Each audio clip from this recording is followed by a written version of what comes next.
bullshit.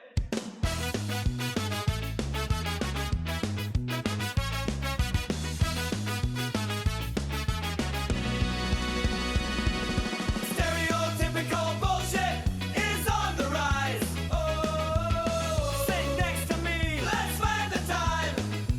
Oh, to break the walls, that surround us all. And put a middle finger in the sky. Stereotypical bullshit. Stereotypical bullshit. Well, hello there, all my stereotypes, and welcome to the Stereotypical Bullshit Podcast. We are on episode 6, and we've got a dad and we've got a liberal, and they're going to talk addiction, but they're not going to talk about... Stereotypical bullshit. Hey, welcome to episode 6 of the Stereotypical Bullshit Podcast. I seriously can't believe we're already on episode 6. First off, I do want to thank everybody that has listened or watched either on Spotify or YouTube. I think we've gotten over 400 views, I think, something like that, on both, or on YouTube. I think we're up to like 100 or something like that on Spotify. So, it's very humbling. I put a lot of work into, kind of getting this done, setting things up, and I do love to hear people, give me shout outs, or, was talking to a friend and their son was watching it, and 18-year-old son was watching it, and it's kind of cool to, talk about regular shit and kind of impact people.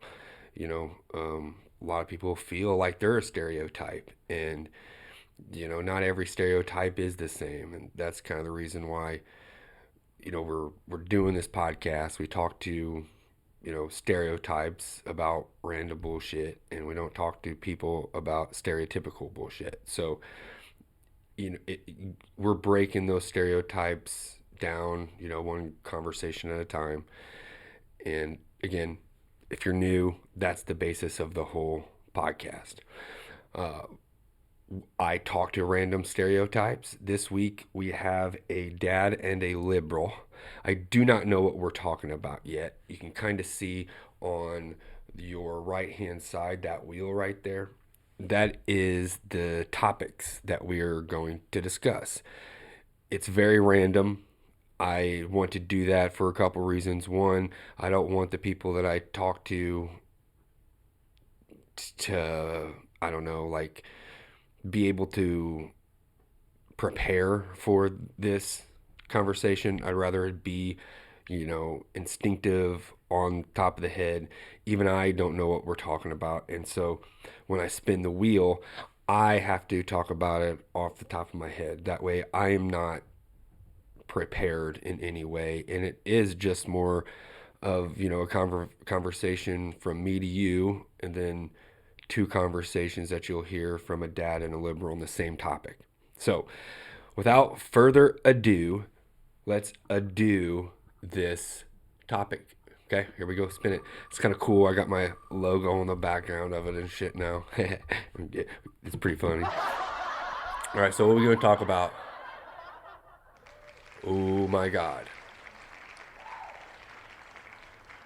We're going to talk about addiction.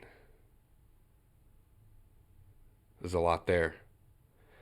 So, what we're going to do is we are going to talk to me, and then we'll call our dad and our liberal. Okay? Here we go. And I go first. So, addiction is kind of a touchy subject for me, I guess. Not really. I mean, it's a big part of my life. Through family members and many friends, I've seen addiction, up close and quite personal. I've had, quite a few family members go down some bad routes because of drugs and addiction. And my addictions come from like seeing all of that and not really wanting to have, a major drug addiction. But I still think that I have a small case of addictive personality disorder because, I mean, again, this is Dr. TikTok talking, but like I use my addiction for like Legos or focusing on, things that I'm into. I'm always busy with something, whether that's cornhole or darts or, you know, our roller hockey league or this podcast. I'm into a lot of things, gaming, and it's just one of those things where I think that I supplement that addiction, that addictive personality through a lot of good things more so than, a lot of the bad things. Now, granted, the major vice that I do have that I've had since I was, 15, 13, I think, was walking home from the Roxana movie theater with some friends and took a hit off of a joint, and ever since then it's always been my drug of choice. There was a few years there where I didn't smoke at all, but I had major bad nightmares. So uh, maybe it was because my brain was waking up, but in reality I hated those nightmares. And then after about 2 years of that, I started smoking again.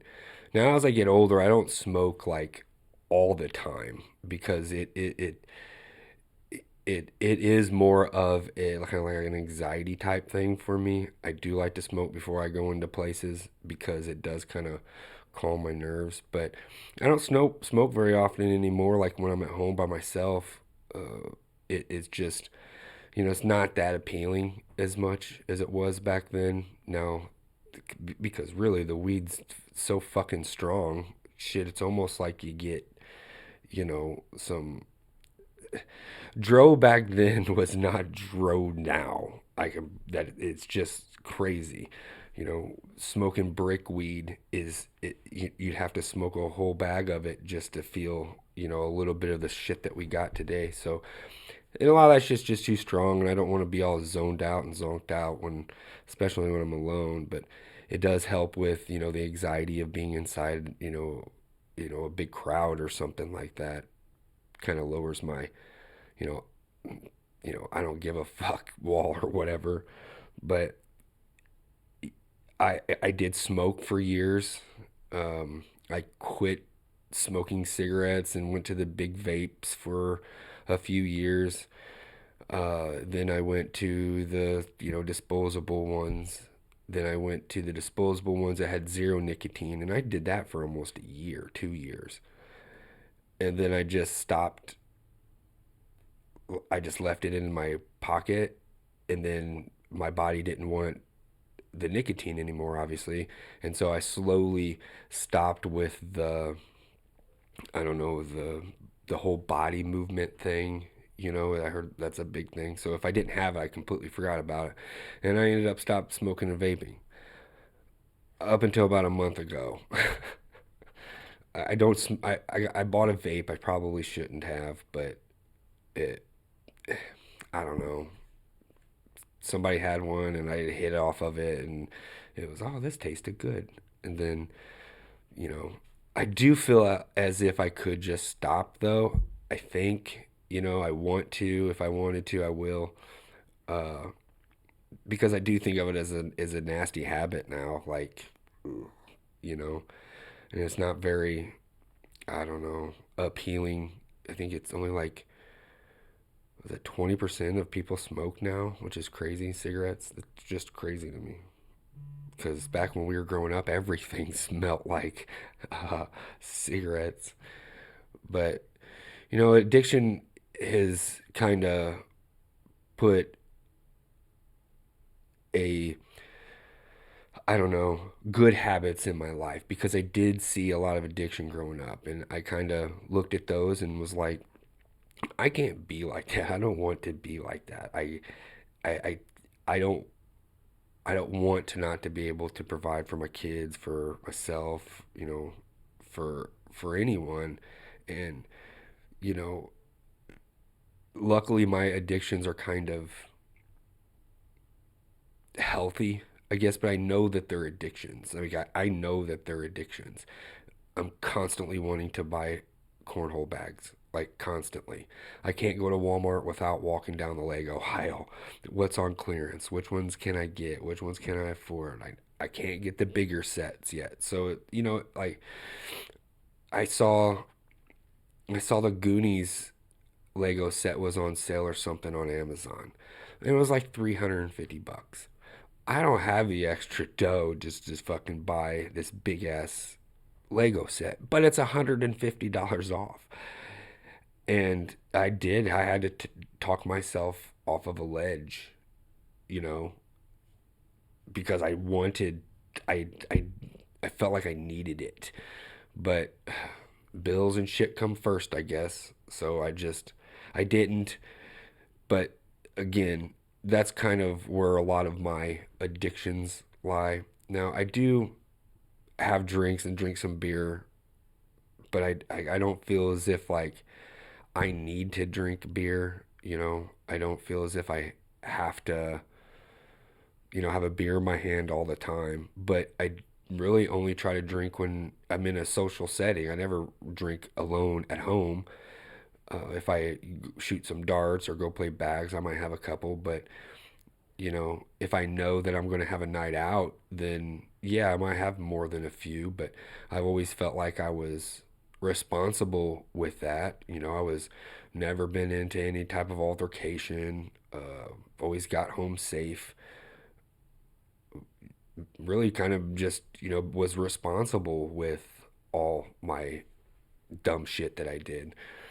But that's why I feel as if I have to stay away from like the party drugs and shit, because I do feel like if I ever did get into any of that my addictive personality, it would just, I'd go all in on it. So just being responsible with, certain things has always kind of been my way to have or stay away from a lot of addictive bad shit. So I replace bad shit with good shit, which costs probably more money, but it does it makes me happier for sure. And I'd rather be strung out on arc raiders or Legos or 3D printing or whatever it is than like fighting to get my next rocker or something. I mean, to be honest with you, I've never even seen meth in real life. I've never seen heroin in real life. And I've been affected by that so closely through family members and friends and stuff that, like, I'm kind of proud of that because I've never put myself in the position to see any of that shit. I've always, again, just tried to be very responsible with that shit because it runs in my family. It's very ingrained. My grandfather died from his liver giving out because he drank tequila every day. I've had a, a brother-in-law die from an overdose. I've seen it firsthand how addiction can hurt families. And so I just place my addictive behavior in more healthier spots. Why are you always shooting bags? Why are you always throwing darts? Why are you always gaming? Because would you rather me doing fucking crack on the corner? Like that's legitimately the alternative. Now, do I actively want to go out and do crack? No. Do I think that I'll ever put myself in the fucking position to do, being a I don't know, a crack house or I don't know, what do they call them? Fucking, you're shooting up, like I would never put myself in that position. But I know who I am, and I know that those addictive behaviors would just, it would just be bad. So again, the only thing that I was kind of ever really loved growing up was my psychedelics. I did a lot of acid and a lot of shrooms. and had some great times on those. And I've never gotten in trouble. I've like never had a bad trip. It's always been just a pretty much a beautiful time. And like I was never really addicted to them, but if I could get my hands on them, I would because it was it was always just a good time. You know, usually you were with your friends and you were laughing and seeing some crazy shit, or you know, like you know, being in Six Flags riding fucking Mr. Freeze and tripping balls. You know, those are good times, but I again, it wasn't like I could just do that shit every day. You know, I do think that's probably why I'm a little slow sometimes, you know? Like I do have that stoner talk and slow whatever. And that's mainly because again, I do feel as if I fried my brain a little bit when I was in my 20s, but I would never take any of that time back, man. Like if I could, they were just so hard to get all the time, you know. So like, I would never.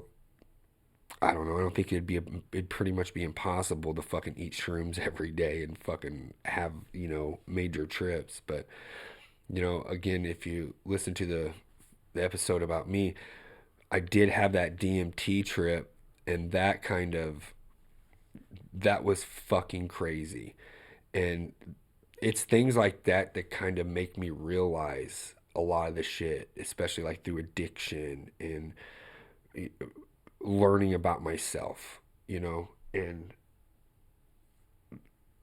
being addicted to really anything is, whether or not it's healthy, a healthy addiction is probably not healthy to begin with. I always joke that I'm addicted to addictions because I'm always into something and I'm always all gung ho with these things. Like since I started throwing darts, my Facebook friends bought me a dartboard for Christmas or for my birthday, and I've been trying to throw darts like every night because I'm getting better. Just like my bags, I want to throw bags all the time because I'm getting better. I want to do more podcasts because I'm learning on the fly, and it's because like it it gives me that feel good feeling. Even when I do bad, it's such a rush that I want to go back and do it or get better or keep learning, whatever it is. Like talking to you guys on the fly about addiction is a rush. I'm trying to, I'm going this is why I love doing this. I've never been able to talk about anything ever. And so I can feel myself waiting for Sunday, or usually Sundays, to talk about something because I have a lot to say. I don't know what I'm going to say. I don't have very much time to say it in. And that rush does feel as if like I could be, like all in on this. And I think that's kind of why it's continuing, for 6 straight weeks. And after, 4 months of planning and talking to people and, making sure that the idea wasn't, a bad idea.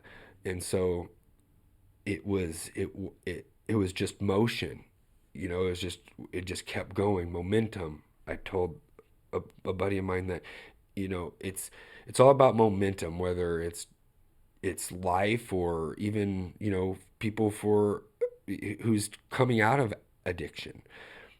It's all about momentum. You got to keep the good things going. You got to keep riding that wave. And that's kind of what this podcast was, and I think a lot of it had to do with because it was just another small addiction that I love, and it's given me these floods of serotonin, and hearing people talk about the good conversations that we've had and stuff. That gets me high. That's what I absolutely love. And I don't think it's selfish or narcissistic to want to have that or want to talk about this podcast all the time, because I do think that it's a good idea. I do think that it's opening up eyes towards, you know, good conversations and how to break, different stereotypes. Now, is it going as planned? No, but I don't think anything kind of does. But I can feel that this is I want to keep I'm ready to talk. I want to talk. I do talk, and I love the feeling of the rush that I get by having to hurry up and making sure everything's working and making sure everything's on and talking and not hitting record or something, all those things have happened, but it's the rush that I love, that I want to continue to feel. And I think that's, my addiction speaking. I want to keep doing it because it makes me feel good. And that is what all addictions are. You you're you're doing something to either, make you forget how bad things are, or to get away from those things, or, just to let loose. So you're immediately going into these things looking for that flood of serotonin to making you feel better. And some people tend to get addicted to that flood of serotonin, and usually that flood comes from different addictions. I mean, I know people who shop. I know people who lie, as a fucking person that would just literally just sit there and lie over. That's an addiction. You're addicted to lying. Shopping, you know. I know friends that's addicted to that. I know friends that played fucking video games for like 27 hours straight. But I've also seen family members and friends, go down the route of meth and heroin and, you know, Xanax pills and stuff like that. And just seeing them, these people like that, I couldn't imagine me being like that or ever putting myself in the position. So I always kind of stayed away from pills and the hard drugs because again, I first of all, I don't want to get in fucking trouble. you know, I'm too skinny and too white to be going to fucking jail all the time because like I'm I'm doing bad shit all the time. So that was the number one thing. Also, you know, I got a job tomorrow. I got to get up and go to work. I got responsibilities and shit. And so the idea I don't care if it's a roller coaster. If I know that getting on that roller coaster is going to hurt me in the long run, I'm going to try my best to stay away from it.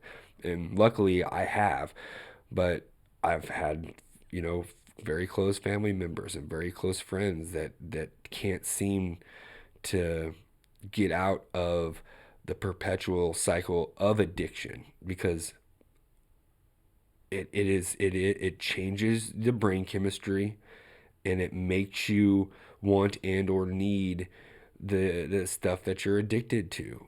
And luckily again, I haven't known that firsthand, but I know it in small increments. But I've seen it so closely that it's I know I absolutely know how hard it is. And that's why the people who say that, it's a choice, it yes and no. This is where a lot of like controversy comes in. Is it a disease, or is it a just a flaw in choices in a character or whatever. But you know there's a reason why you're saying yes to whenever you start an addiction, and chances are it's because you're trying to get away from something bad that's happened to you in your life and you just want to kind of feel good for a little bit. And I think that the people who has already known what they're going in it, yes, it's a choice, but that chemical imbalance is already there before they take a hit. You know what I mean? They're already into other stuff. They're already into. It's not like you're going to take you know, just a plain housewife who does nothing and just say, here, smoke crack, and she's going to, you know, be into it. But if you take somebody, if you take that same housewife who, grew up around drug addicts and who done other drugs, who has some type of addictive personality, if any of those factors are there and she does it, chances are she's going to keep doing it. That's why you see some people do something one or two times and they're like, nah, that's not for me. Or you see people who you know, do it and they're stuck on it for the rest of their life. And I think it is a chemical imbalance. What happens is once you take these drugs, your brain starts rewiring itself to want and or need that high. I go back to like my last relationship. I do feel as if that was an addiction because I continued to do bad things and like stay with the bad person. Did it was the highs were so high that the lows didn't matter. And so again, I placed my addictive personality into something else or someone else. And that's why I have so many things, is because I know that addiction, again, runs rampant in our family, and I don't want to be another victim of addiction. On the other end, I have seen some addictive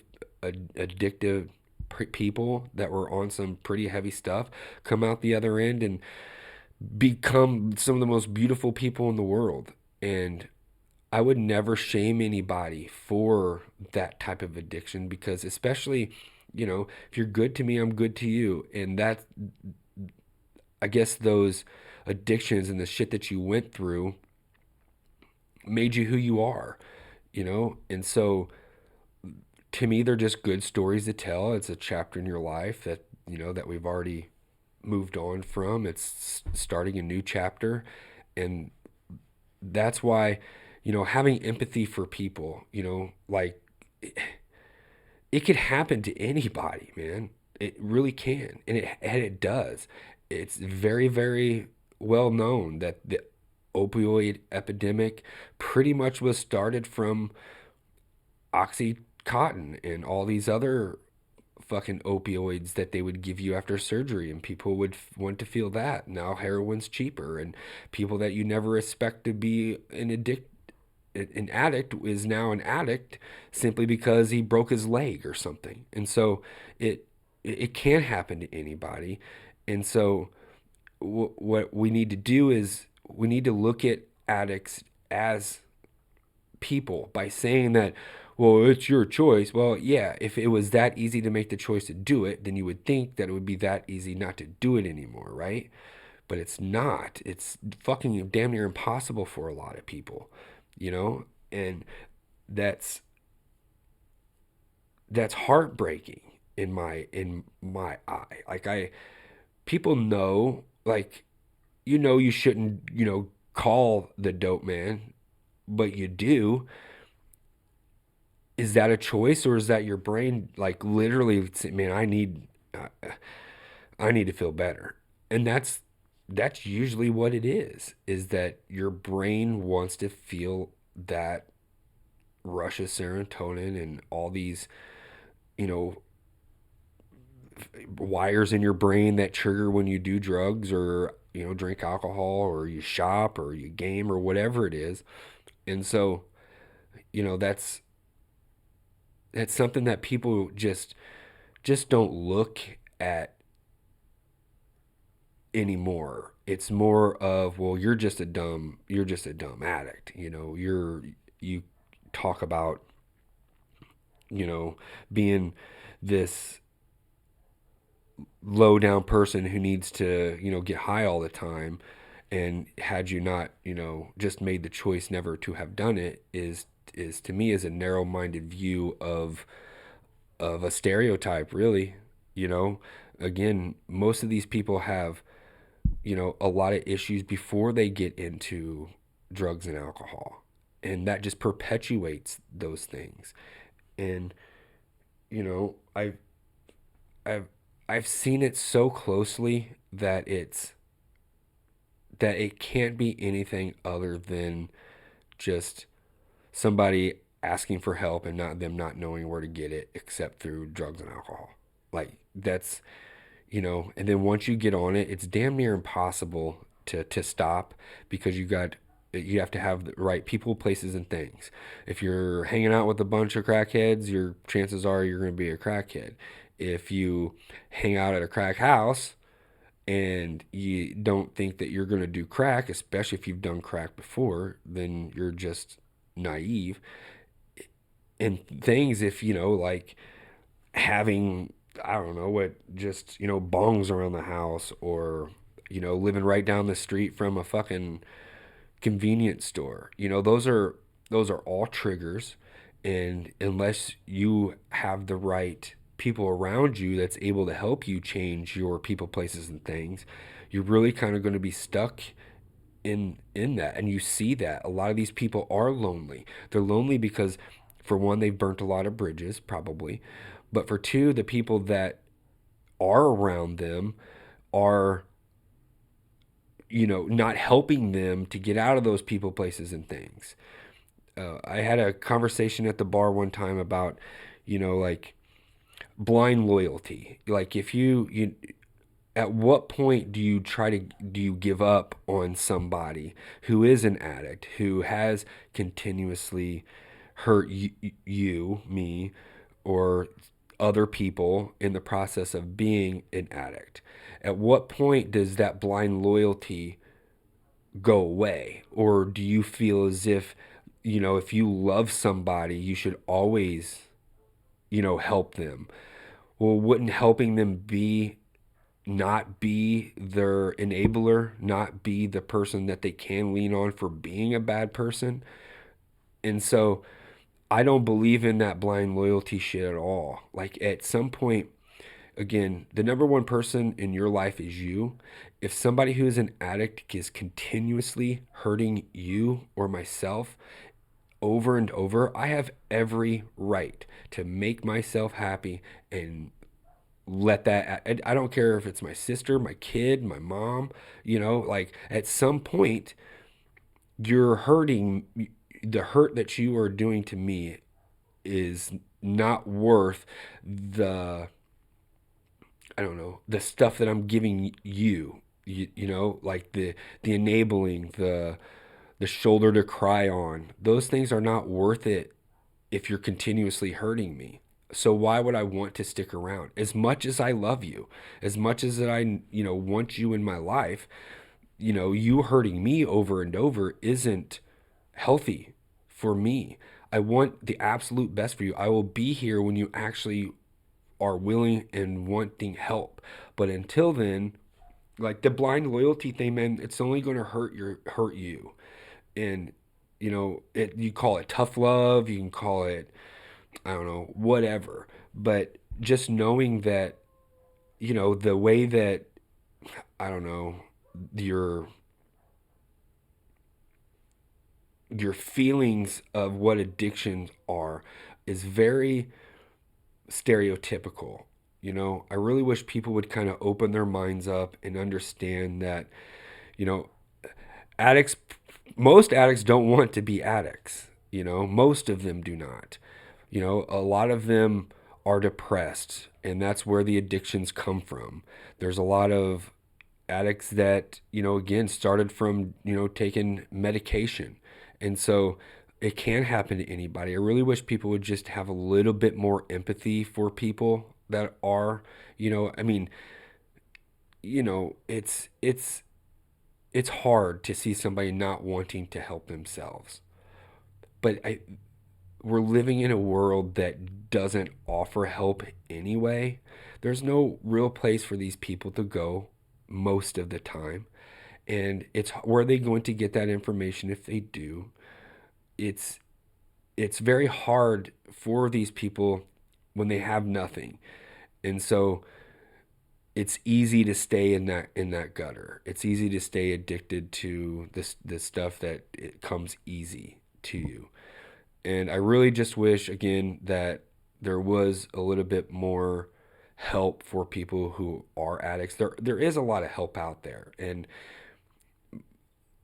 I always say talk to somebody for real, for real. That's kind of like my mantra about anything.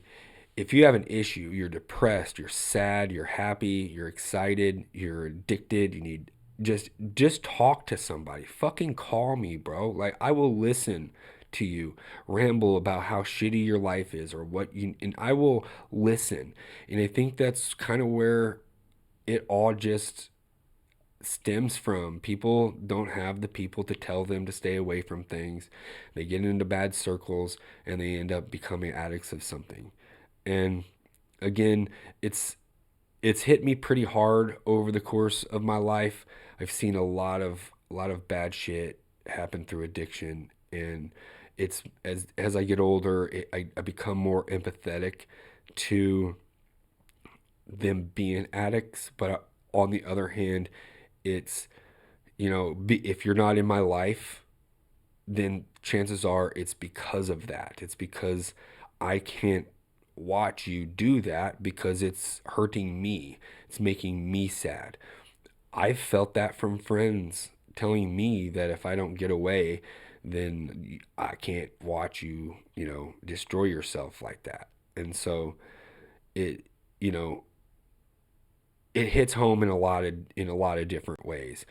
And I guess my final thought would just be if you are an addict of any sort whatsoever, like as cliche as it is, if you know you have a problem, then you know you have a problem. That is accepting it. It's going to be very, very, very hard for you to tell people about your addiction and to talk to people about your addiction. But I'm telling you, talk to somebody, call me, go through the emails or my Gmail or whatever and send me an email or whatever. I will help you find some people to talk to. I will do everything in my power to get you the help that you need because there aren't many outlets out there that can like reach certain people. So if you are a person that watches this and you do have an addiction, I have some very good resources that I can get you some help pronto, I promise. Just admit it. Be brave enough to know that you can do without. You can.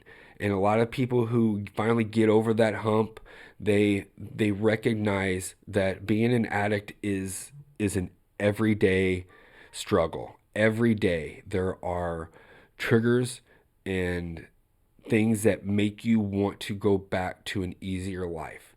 But I promise you, a harder life is more prosperous and more plentiful than, you know, looking at the world in a very hazy and, I don't know, high eye. So please, if you need help, ask for it. Text me, message me, find me on Facebook, whatever. I promise you, I'll listen. I'll find other people who have the right resources to get you the help that you need. And this comes from the bottom of my heart. I know this firsthand that getting help is hard. Admitting that you need help is hard. It's very, you know, egotistical, but your brain's, rewired in a way to think that. But I promise you, if you're strong enough to continue to do drugs, you are strong enough to stop them. And there are people in your life who want to see that happen. I promise you, this world is better with you than without you. And if you need help, please reach out. Addiction is a hard fucking thing, man.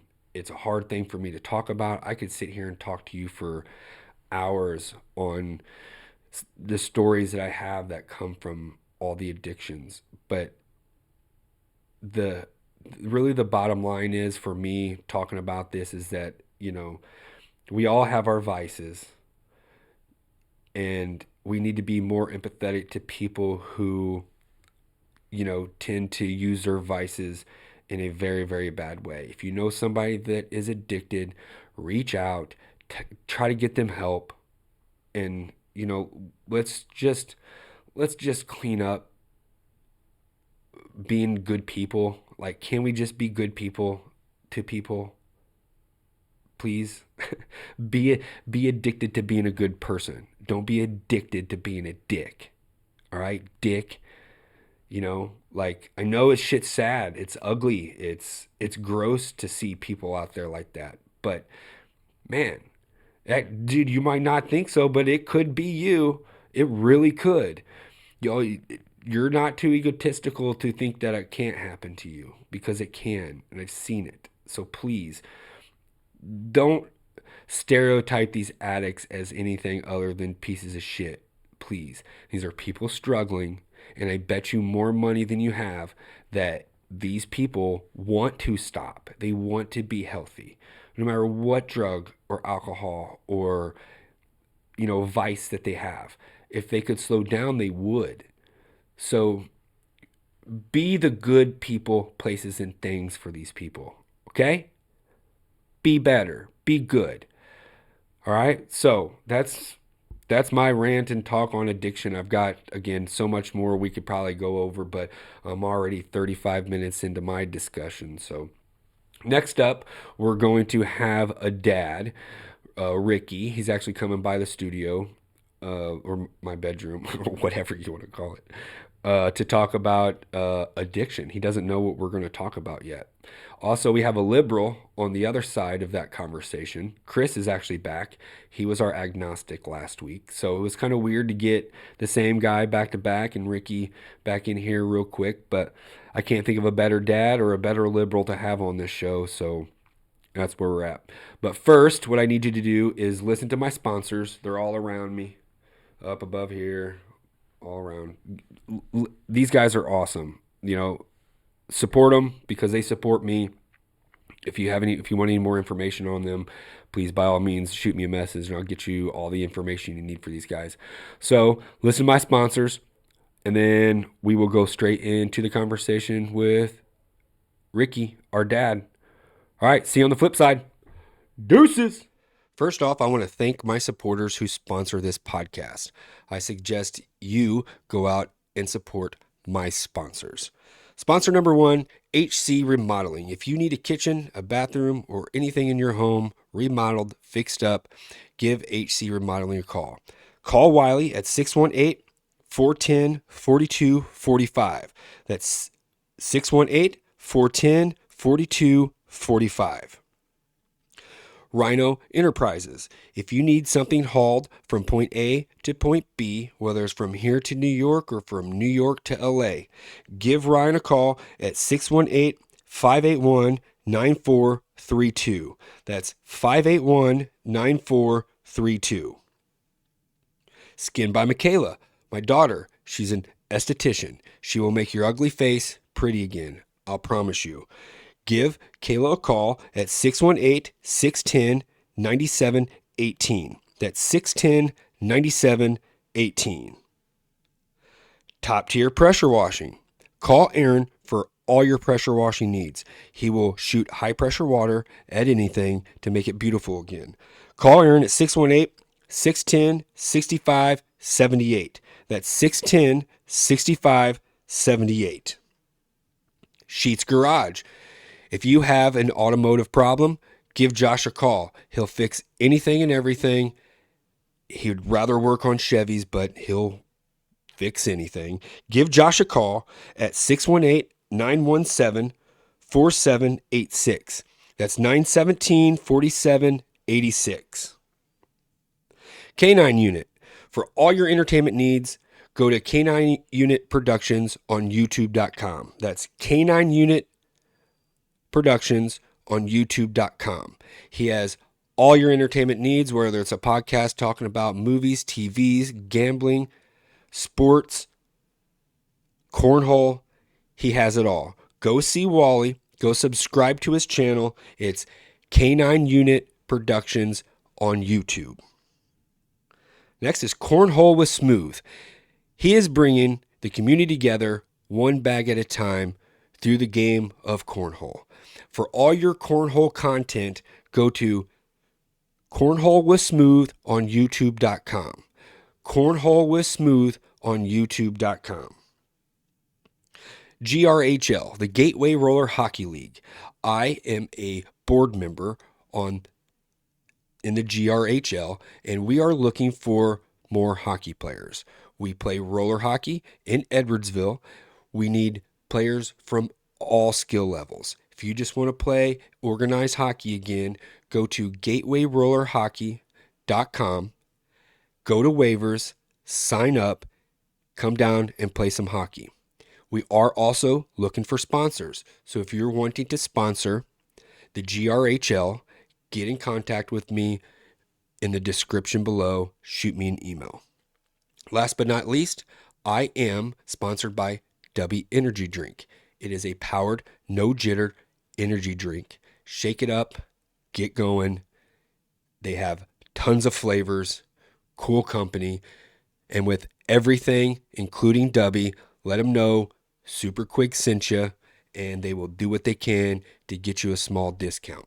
Again, use the code SUPERQUIG through Dubby or any other sponsors. Let them know that I sent you. Again, support these sponsors because they support me. Thank you very much. Deuces.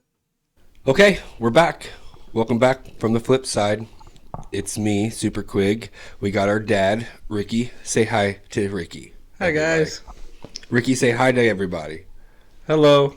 Hello. Hi, guys. So Ricky doesn't know what we're talking about yet, and we are going to talk about addiction. Okay? All right. All right. So as a dad, we'll talk about, addiction through the lens of a dad and how has it affected you and your life and, so on and so forth. So as a dad, how has addiction affected you as a dad? It affected a lot because of my addiction personally. Going through life, I've always been addicted to something. So addiction has been a big part of my life because I have an addictive personality. So I get addicted to everything from my friends to alcohol to sports. Just about anything you can think of, I'll get addicted to it. Now, do you see that reflected through your kids as, do you see them having the same habits and the same, mindset as far as like being addicted to certain things? Or Yeah, I see both my kids. One's addicted to fishing like no other, and video games and YouTube videos about fishing. So far that he plays video games while he's at home in the winter, while he's video game of him fishing. And my daughter's the same way. She's addicted to making people happy, keeping her friends, doing certain things to make sure everybody's happy, and and it reflects on both of them. now, do they see some of the stuff that how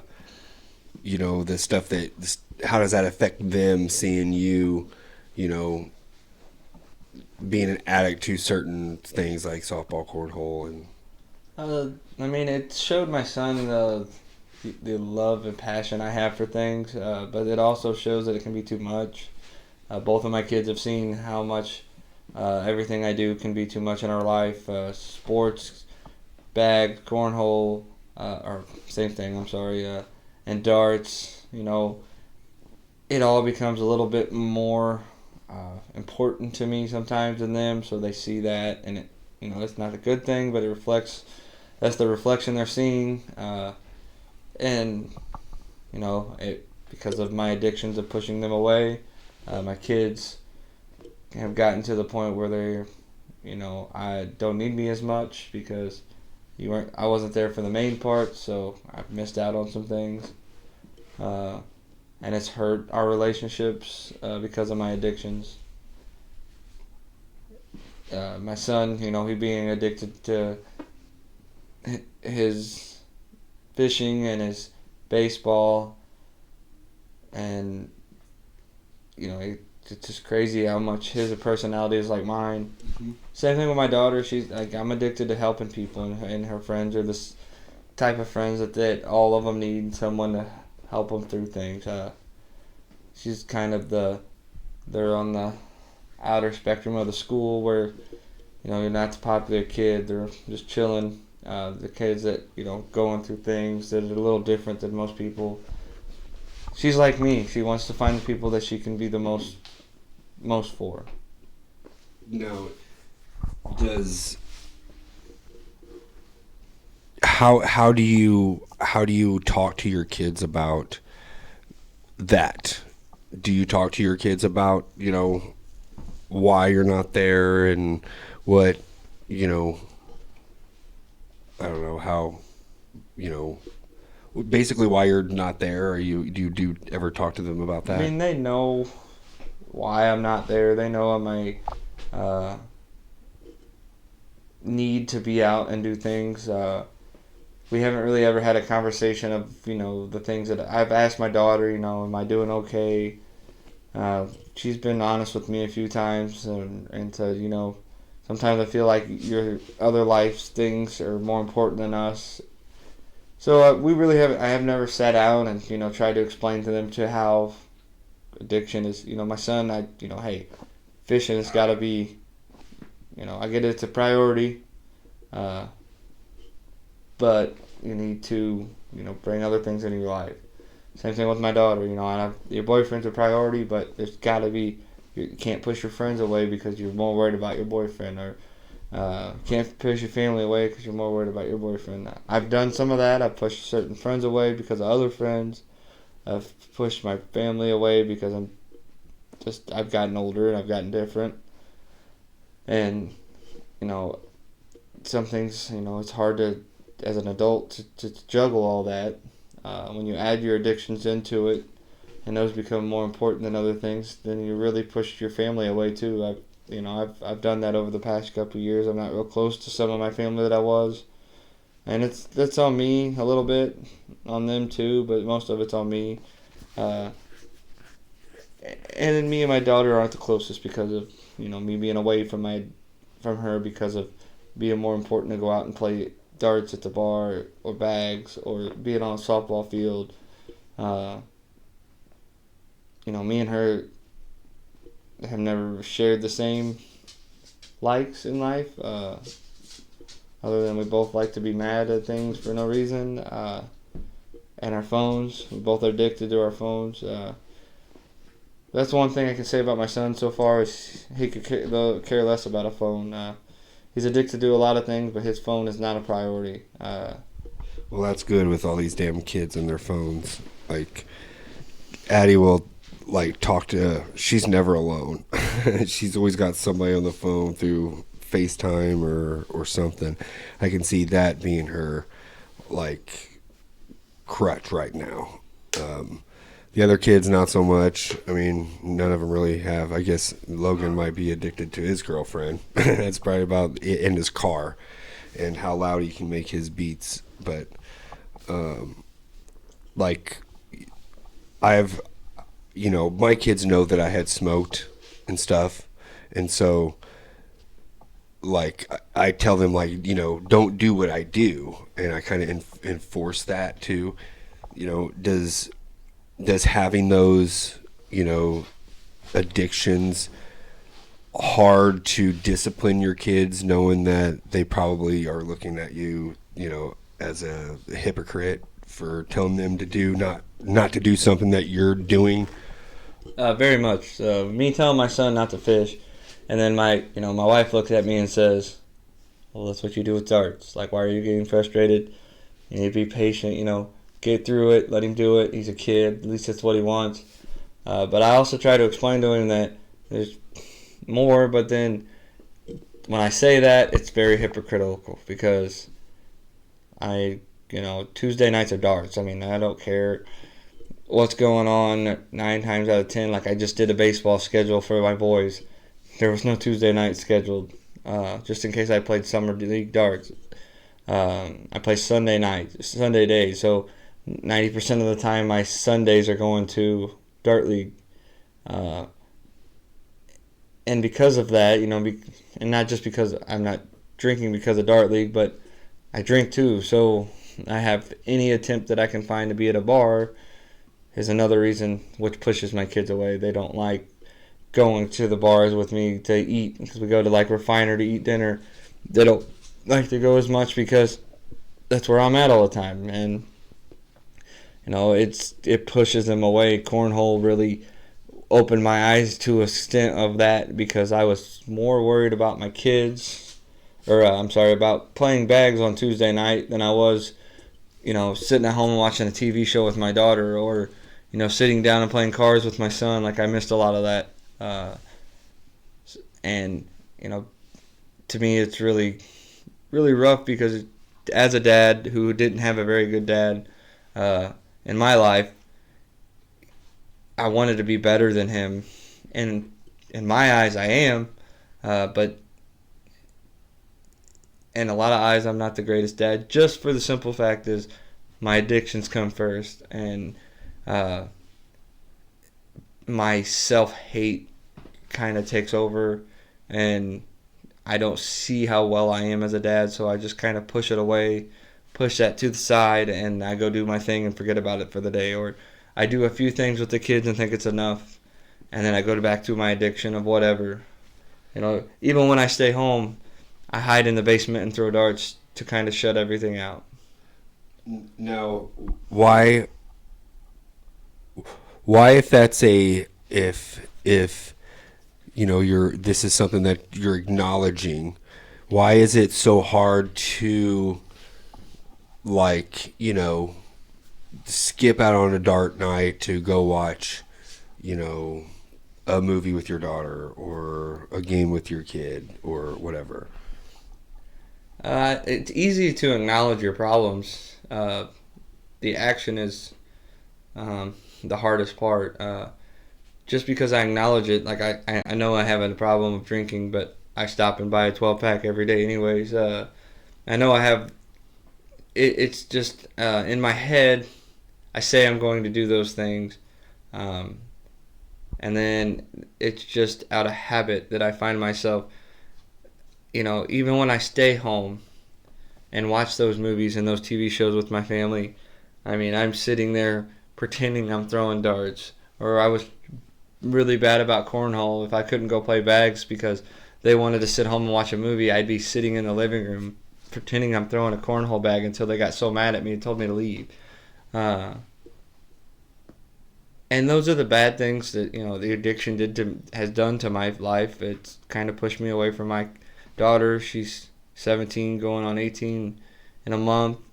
She's a mom. She's more worried about her boyfriend and his life, and trying to start theirs, that we're not in there no more. I missed out on things because I put cornhole and softball and now darts as priority over my wife and my kids, and even my dogs.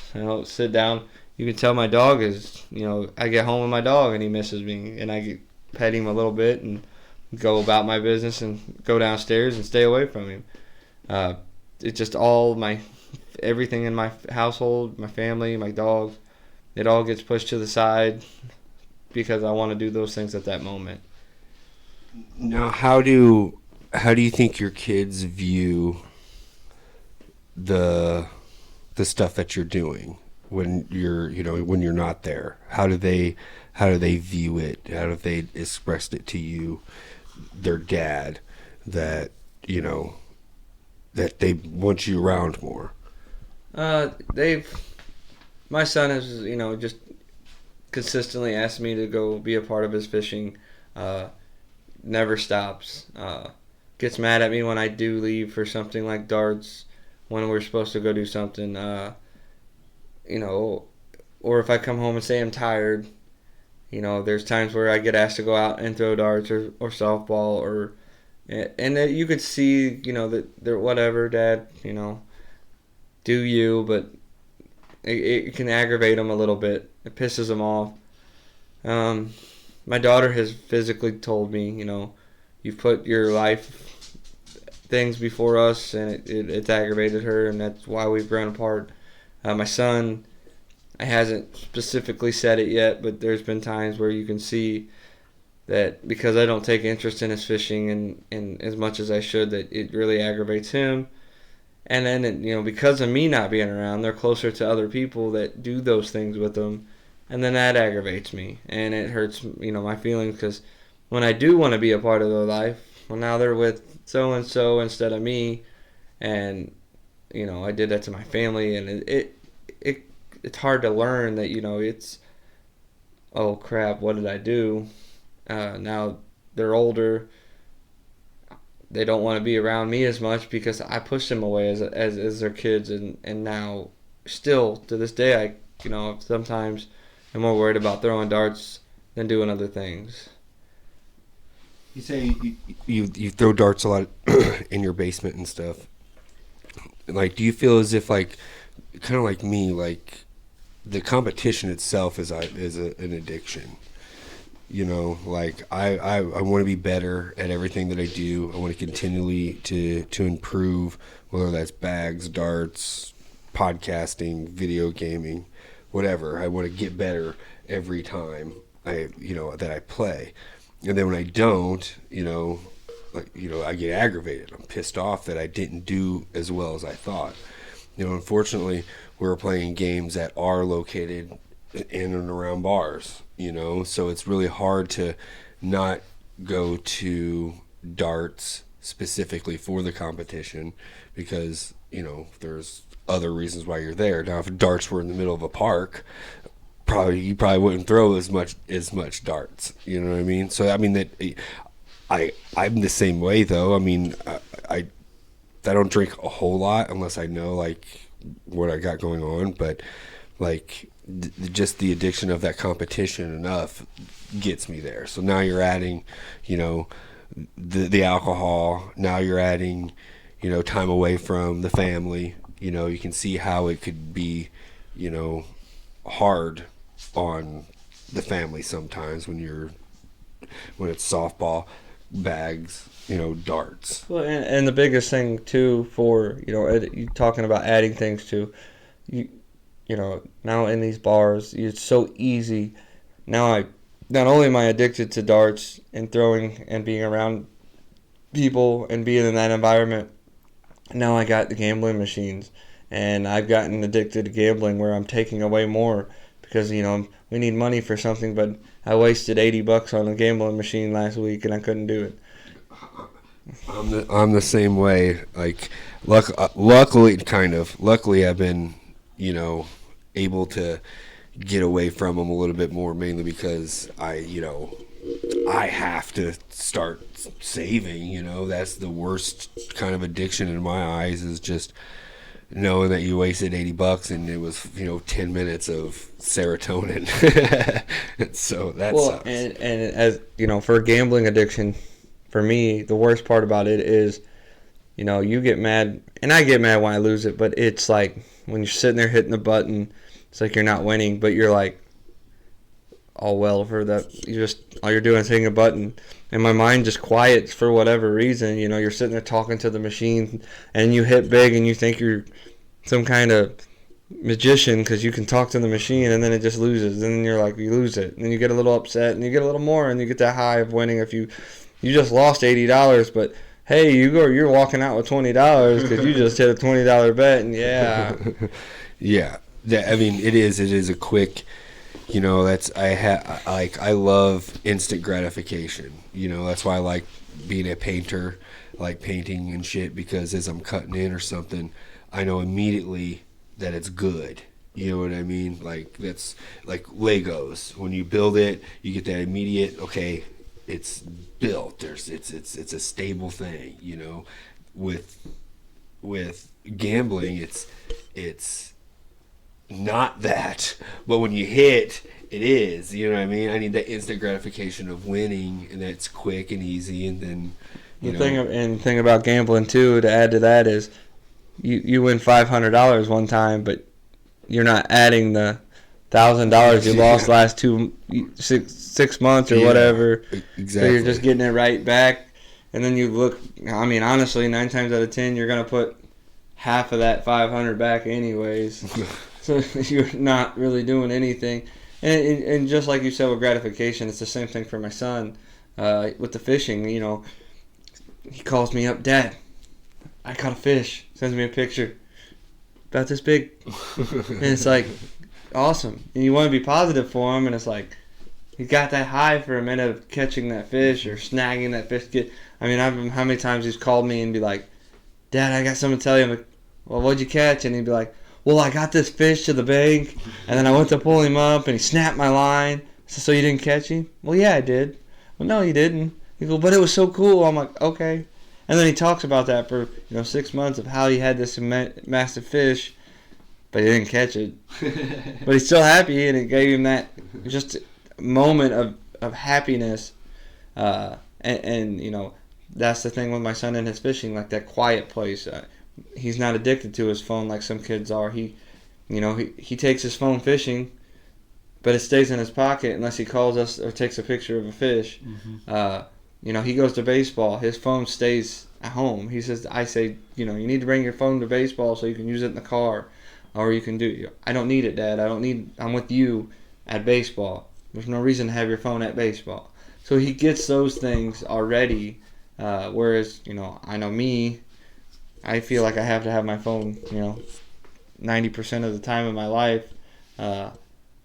First thing I do in the morning is check it. Last thing I do at night is check it. If I'm closing my eyes and it vibrates because a cat went by my Blink camera, I'm checking it. Like, I gotta know what's going on with my phone. Emails. I hate notifications, so I open my phone. If I see any kind of notifications, I'll spend 20 minutes getting rid of every little red dot. Yeah, I do too. I hate notifications. You'll never see a notification on my phone. I know everything that comes through. How do you talk to your kids about, have you talked to your kids about addiction in general? I really don't. I kind of just do it so much that the kids see it, and we'll talk about it, just as what I go through, and then I try to tell them what they're doing is wrong, but I've never really sat my kids down and said, had an addiction talk. They see it enough, they know what it is. They never really asked me about addiction. I try to explain. I'm pretty open to them. They know everything that I go through for the most part. That they don't know every single little detail because they don't need to, but they know that I struggle with addiction. I struggle with self-love, and to me, I think it all falls in one. You have your friend. You've done this to me too. Hey, you're a great dad. You're a great person, but I'll sit here and tell you that I'm not. I think that all rolls into one: the addiction, the hate, the love, like the self-love that you don't have for yourself. If you have the right addictions, that's easier to love yourself. If you're addicted to a gym, my kids have seen this, and they've seen both sides of the addiction that I fall in. When I was addicted to 75 Hard and becoming a better version of myself for that couple months, I was a great dude. I was fun. I was easier to talk to. I wasn't as angry all the time. And then I fell back in as soon as 75 Hard was hit the drink. And I started doing everything I did again. I kind of put everything first instead of the kids. And they see both sides of Dad was really addicted to this, but it was good part of Dad. Dad's really addicted to this, and this is the one we don't want to be around. But no, to answer your question, we've never really had a sit-down talk. I don't know how to have that conversation, mostly because of my patience. I'm not very good at talking about things like that with my kids. Yeah, I think, my kids seeing, that I smoke weed and stuff like that, I don't think it changes, like, the person I am. I'm not going to their game because I'm sitting behind a dumpster, trying to light a match so I can smoke my joint. You know what I mean? It really doesn't have any kind of like effect on their life as far as it seeing like it's an addiction that can hurt me or is hurting me. Thankfully it's just a plant, and it doesn't affect judgment that much, to the point where, usually I just smoke it again to go, get into social places. It helps me with just, calming down a little bit, not, trying to be quiet or be overwhelmed with shit, but they don't see that as being like, oh God, Dad's high again. He's not gonna, want to talk to us or anything. So, and then I enforce that on my kids, like, don't do as I do, just do as I say. You know what I mean? Because I've been there. Like, that's the hardest thing, is talking to your kids, knowing, like, dude, I've been there. I know what, like, you're going through. You just listen to me. You know what I mean? And, like, even with, addiction, the one thing that kids see that through is experience. Like, they actually seen it, through family members or friends or whatever. And so, me being the disciplinarian that I am, as far as, like, I wouldn't allow them to smoke if I found out, because again, my dad was like, here, smoke it. I wish he would have told me no, so that I wouldn't have focused a lot on weed, being early addicted to smoking pot and chasing women, and not my grades and stuff. So when it came to my kids, I didn't want them to grow up to be a, construction worker with a bunch of Legos and shit. So, like, do you feel as if disciplining your kids is kind of like hypocritical? Yeah, I'm the same way as you. I don't want my kids doing the things I do. I'm 38 years old. I kind of tell my kids when I see them, I earned my stripes with, I didn't drink till, I honestly was one of those kids where I started drinking a little bit, 18, 19 years old. I was around it. Didn't really start drinking until I was 20 hard, 24, 25. Then at working in a factory, I never thought I'd be in a factory working around shotgun shells my whole life.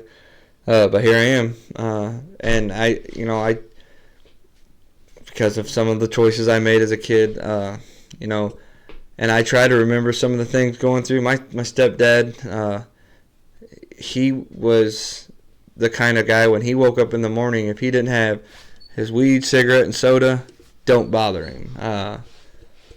You better let him drink a soda, you better let him smoke a cigarette and do his thing, and then you can go have a conversation with him. If you didn't, you were going to get your head bit off.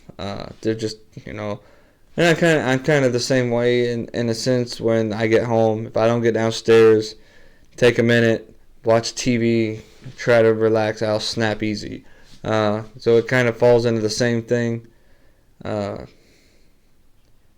know I'm kind of veered away from the question, but no, not at all. I mean, just do you feel as if, like, them just seeing the stuff that you do, kind of like in a hypocritical sense, when you say, hey, go to your room, or like you told me not to do this, but you do it anyway.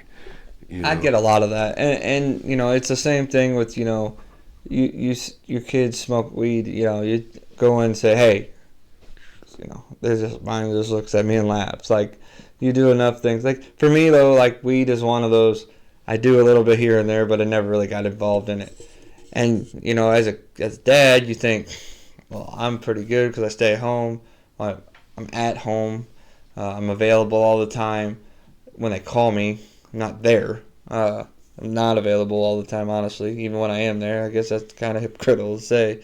But I'm present. I'm around the house. They know where I'm at. I'm not dating. My dad was 5 kids by 5 different women. So when he was with a woman that liked me, I was allowed to be around him. So I tried not to be that with my kids. I tried to be with the same woman, which I have. I got lucky. I fell in love with an amazing woman. Going on 20 years, I think it's, we're doing enough just because we're together. I have a bad habit of forgetting that other people exist in my life. Sometimes I'm selfish and make it all about me. So my kids see that, and they don't take a lot of things that I say very serious because of who I am and the goofy stuff I do. So when I punish my kids, they kind of just look at me and laugh.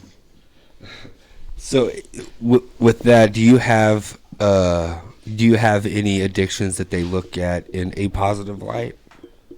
My son would probably look at my love for cornhole and darts to help him. That's one thing where when he puts his mind to something like goalie or his baseball or his fishing, he just wants to be the best at it. He wants to do it as much as can to get the best, and that's where I'm trying to be with my addiction with my darts and my sports. But that's probably about the only positive they see out of it is how much dedication I put into it. But in the same sense, as a dad, they're probably thinking, well, if you could put just a half ounce of that dedication in our family, we'd be a little bit more stronger. I'm not saying that we're not a strong family, but there's times where little things can really just set us all off, and that day turns into a shit show matter of seconds. And if I was able to put the addictions away and pay more attention, be present, they would understand a little bit easier. With I think we got about one more question left. So, what advice would you give another dad who is either struggling with addiction or having trouble talking to their kids about addiction? I know you say you haven't had that conversation with them, but if you were to have a conversation with them, or what would you tell another dad or give advice about trying to talk to their kids about addiction? I would just say, be present, stay patient, stay vigilant, understand that we've all been through something crazy. The only way to help someone is to understand and acknowledge and, just give them love. And for a dad, personally, just put the addictions away for a minute. I know it's easier said than done. I really didn't do a very good job of it. But if you want to be a good dad, I've seen some really good dads. Not very, even the good dads that I've seen, they're not very good people, but they take the time to just sit with their kids, or build the Legos with them, or play the video games with them. I was never very good at that, but some of the best dads I've seen, their kids really enjoy them and love them because they sat and played those sports with them, because they sat down and talked to them and read books to them, and just be present, do those things, put those addictions down for 30 minutes a day. My biggest thing that my wife always tells me is, if you need a break, walk in, tell everybody to leave you alone for 30 minutes, go downstairs, and then come up and be present for a couple hours. Have I always done that? No, but that's probably some of the best advice she ever gave me. Other than that, she is wise. Yes, she is. And if I listened to 75% of the stuff she said, I'd be in a lot better position than I am with my kids. Might be closer to my daughter. But it's hard as a dad. Anybody that thinks being a dad is easy is crazy. It's definitely not. Especially being a 20-year-old dad at first. You live your 20s. You see some of your friends that are still, like my friends are just now having kids. I mean, I have friends that are calling me up saying, "Look, man, we got pregnant. We're just," and I'm like, "Oh, I'm a grandpa, so I'm like 7 steps ahead of everybody," and it really kind of stinks. But at the same sense, I want to be better for my grandson, so I'm trying to get away from some of that. So yeah, that's my advice. Well, I do think that you have a great posse around you that that if you ever needed to slow down or spend more time at home, but you need some pushing, I think you got the posse around you to be able to kind of enable that in a good way. Like shit, I don't even go out very much, but when I do, it's we're seeing each other. So, like I'll need help here too, not just at the bar.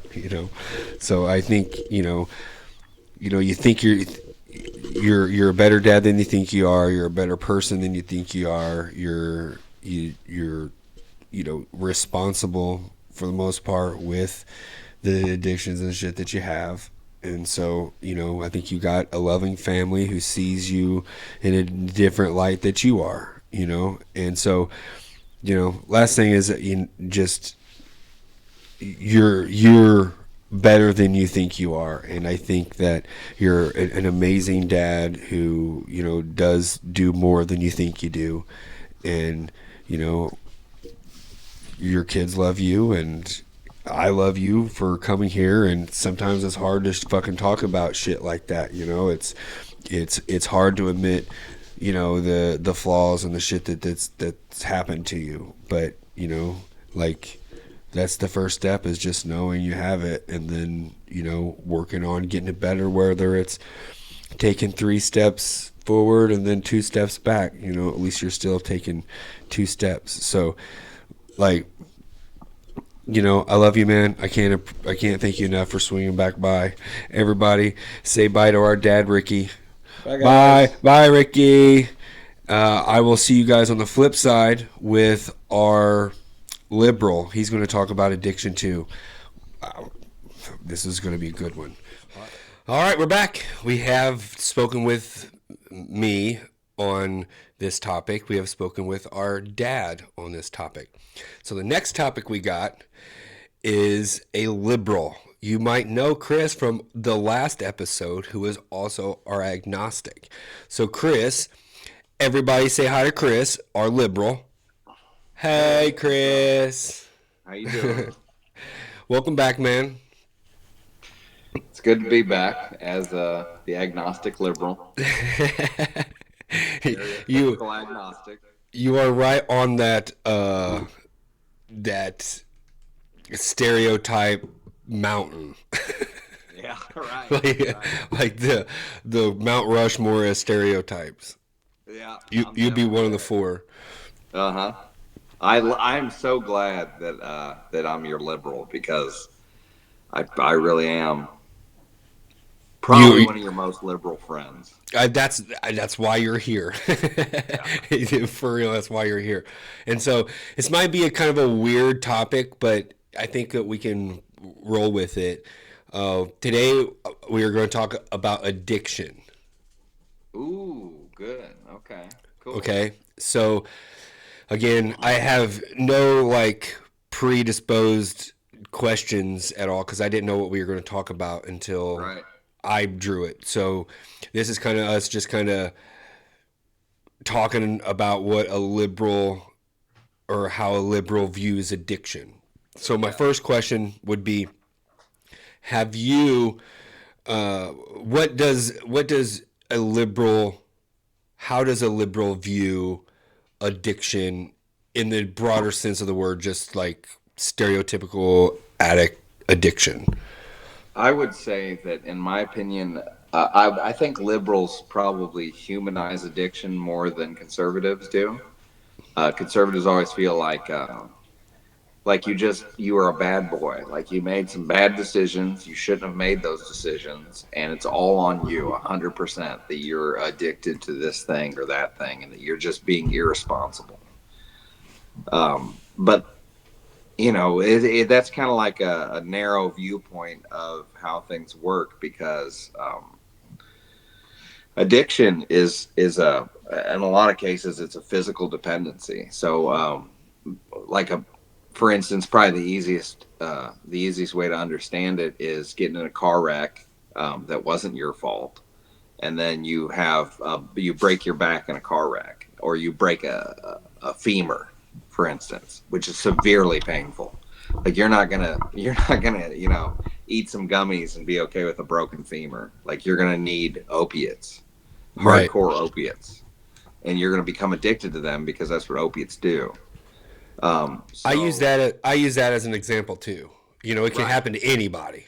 anybody, and I don't think that like I think sometimes conservative having a conservative viewpoint, you don't usually get that from struggle as much as you do from working your whole life and not having anything bad happen to you. So you can work your whole life and you're going to be just fine if you don't get into a car wreck and break your femur.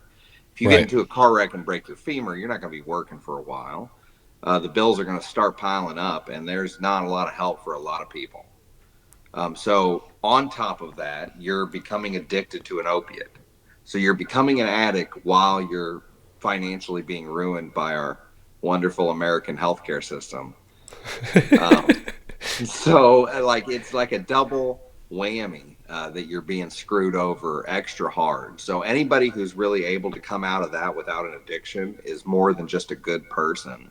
Like, they're a leader of men or something, because they're a superb human being that's kind of like out of the ordinary. Because Yeah, I I mean, agree. anybody who goes through hundreds of thousands in debt sometimes and then becomes forced addicted to opiates and then can't get out of that, sure, that makes perfect sense. I mean, like, God, if I lost all of my money and all I had was opiates, I think I'd probably become an addict.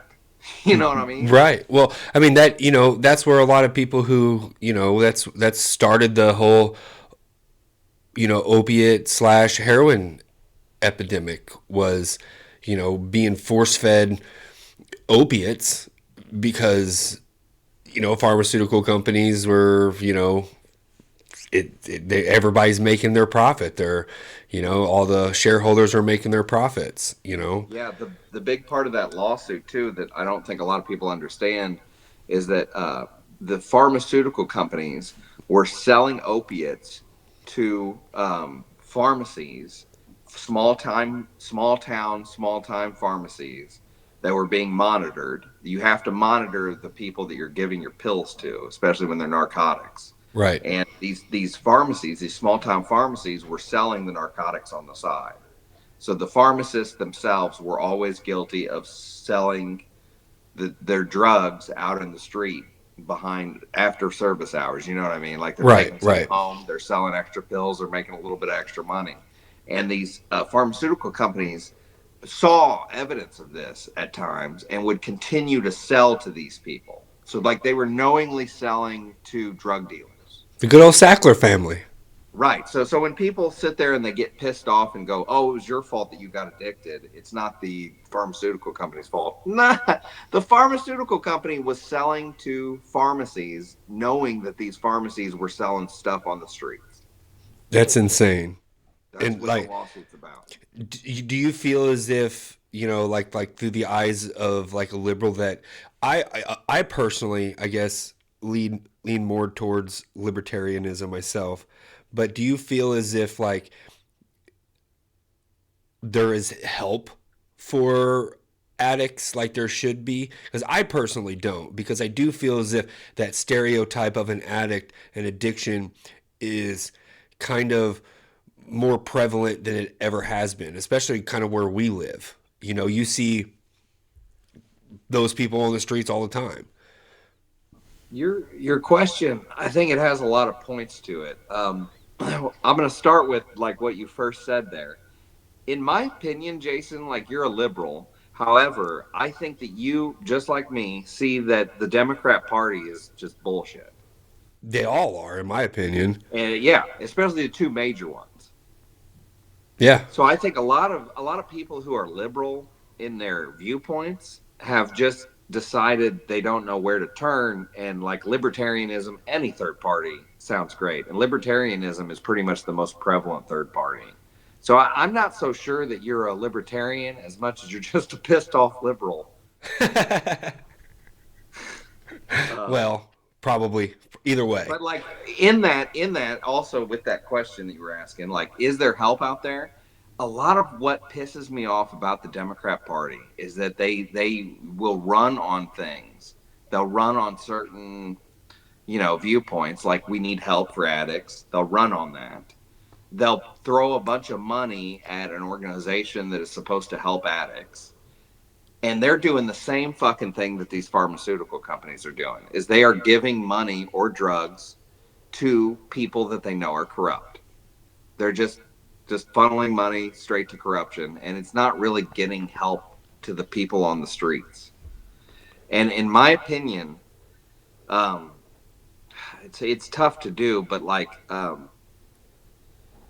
we need to find, of course, like decriminalization of certain things would help more than anything, because it needs to be, it need for small level addicts, and even, I mean, when you're addicted and you're living on the street, you have to sell the drugs that you're addicted to like keep living. It's not like you're a drug dealer and that you're trying to like bring harm on everybody. It's that you're just an addict at this point, trying to keep your addiction going and trying to stay alive. Right.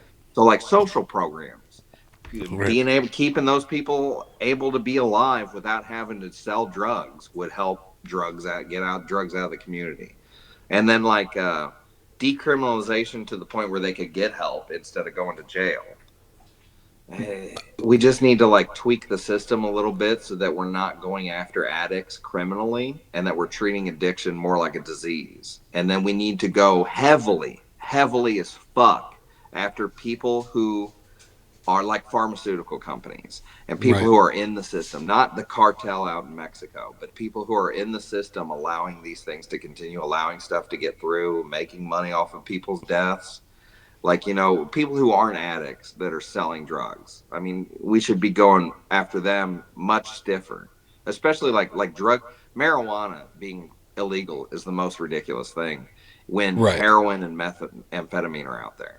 Right. Like, we need to be going after harder things, and we need to get those out of our communities from like because I mean, cocaine only comes from one place. Heroin, it doesn't typically come from the U.S. Those are two things that we could definitely like kind of root out of the system a little bit, Right. without going after the low level addicts and actually going after the big producers and the big fucking traffickers, which end up being white collar people most of the time. Right. Again, because that's kind of where I was saying earlier. It could, addiction can happen to anybody at any time, and I think there's a stigma there that they don't need help or they would help themselves. And I, being a former addict, I guess, maybe not to the, depths of like some other people that I know, but like you just, the pride of, not, saying something to somebody because you don't want to be looked at as an addict or stereotyped as an addict, as a bad person. So, talking about those things is kind of like the number one thing for me, is to be able to have a safe place to talk, and not having a place to do that, I feel is like one of those social fucking things that we need in, we need more of. We need more places that addicts can go to and try to get help. Because, like I said, I'm pretty sure most of them don't want to be addicts, So Yeah. do you wish that there was more, more help out there for addicts? Yeah. And Um, so for a long time, I believed in decriminalization, and like I heard now I'm not so sure if it's propaganda. It requires more research, in my opinion, as to whether decriminalization actually results in fewer addicts. Right. So it looks like in the short, well, what it does, it doesn't really take away the addiction. It doesn't lead to fewer addicts, but it looks like statistically it makes drugs safer to decriminalize them, especially with needles, because then you're using clean needles. So, I mean, when they decriminalized drugs in Vancouver, it didn't necessarily lower addiction, but what it did is it dropped the AIDS rate to almost zero. Like the HIV rate, Oh, wow, it dropped yeah, it yeah. to almost zero. Hepatitis C, these are drugs these are diseases that are typically associated with addiction, Right. and it dropped it to almost zero because people were not using dirty needles. They weren't sharing needles. No, on the flip side, not the decriminalization parts of it, but just in general, more avenues for people to get the help that they're seeking, because I feel like there's not as many Yeah. out there. I also feel as if they are out there, it's more of a profit thing than it is Right. just actually helping people. Right. I mean, that's like two things. Like, do you want to cure? If you want to cure HIV, there's two things that could cure it. We already have the cure to HIV. The absolute cure to it. Those two things are condoms and clean needles. I mean, it makes a humongous difference to like have like safe, healthy alternatives to addiction. Right. It really does, and it's like you said, like the first thing, I don't know, the stigma, once the stigma has changed about that, and then you're able to get clean paraphernalia, you reduce disease rates. That's going to help communities tremendously. Another thing that decriminalization does is that it brings people back into the community where they don't have to hide as much. And then once Right. you're a part of the community, you get to people will you can find work, And I do think that there needs to be like more social programs for people that to find work, like initially set out to find work. Yeah. Because I've been unemployed before, and it seems like there's like training. There's a lot of training for this, training for that, and job fairs and things like that. But there's not as much there's not as much organizations that hire people and like actually get them working Right. like there used to be. Right. That's kind of been defunded a bit. Where it's just more here. Well, let's give them money and they'll figure it out. Well, and that's not great. Like we need to, we need to do more than just give random nonprofits money. Right. Right. I mean, that's what I feel, as if there isn't enough, like, I don't know. I would think of them as like missionaries, going out and knocking on the homeless doors and like, hey man, here's a place that you guys can call. Here's a place that you can go, try to get help here, Yeah, and as a realist, I'm like a liberal and a realist. Like I understand that there's a lot of money that goes to different places, and it doesn't go for what it's used or what it's supposed to. Like there's a lot of corruption, basically. Now, So I don't know. It's a two-edged sword. It's difficult. do you, as a liberal, do you feel as if like the epidemics that we have could be resolved with, I don't know, more, more, not funding, but more people who cared, I guess, in government, because I feel as if, like, again, it's more of that conservative views that are just, they're just pieces of shit who made the wrong decision over and over and over, and we'll let them fend for themselves. Right. The idea that like putting money into something and putting resources into this and that not working out is ridiculous. If Yes, it's a false Yeah, premise. it's a false premise. This is my friend who is also a liberal, Martha.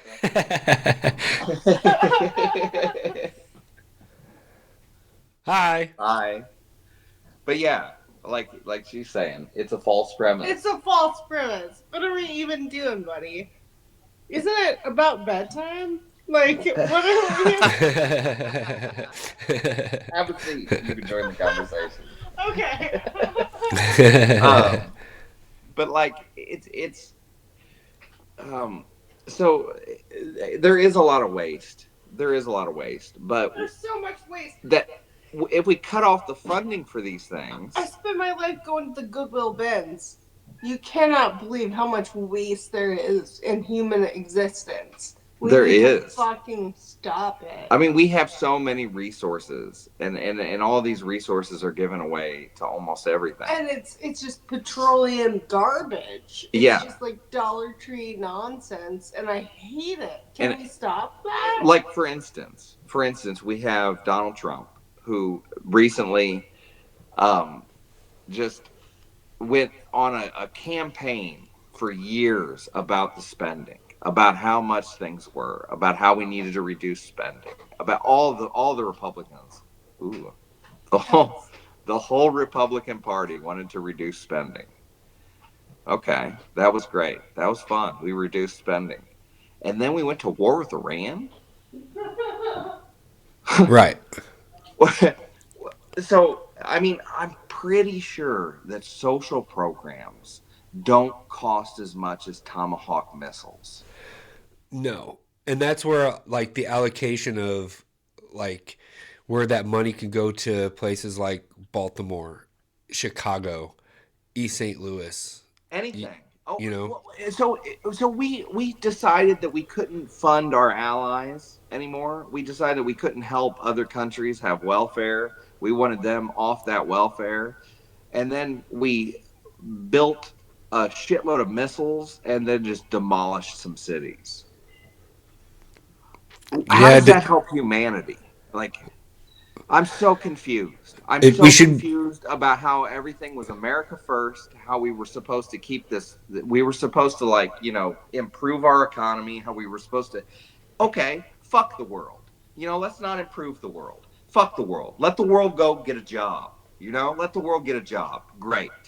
Well, we're not going to give them any more money. Let them get a job. In fact, you know what? Fuck it. You know what we're going to do? We're going to go build a Tomahawk missile and blow up their city. Now get a job. And now we don't have any more money. Wait, why did we do that? You see what I'm saying? Right. I, as a liberal, as a human being, as an American, what in the fuck are you conservatives doing at this point? Like what? How are you still on the boat? Well, they're good swimmers, that's for sure. Like, how are you still following Trump, and how are you still even thinking that Trump is a conservative? I don't know. Do you think that as a liberal that the government has done a suffice amount of work to help with an addiction epidemic? Yes, a little. It's done a little bit. Well, that's good, right? In my opinion, as a liberal, the Democrat Party is like a very slow-moving bureaucratic monster, ripe with corruption, and it is always headed in an all right direction. I mean, it's not the best direction. It's slow. It's wasting a lot of money, but they're heading in a direction at least that makes sense to me. To a human being, I feel like they make reasonable sense.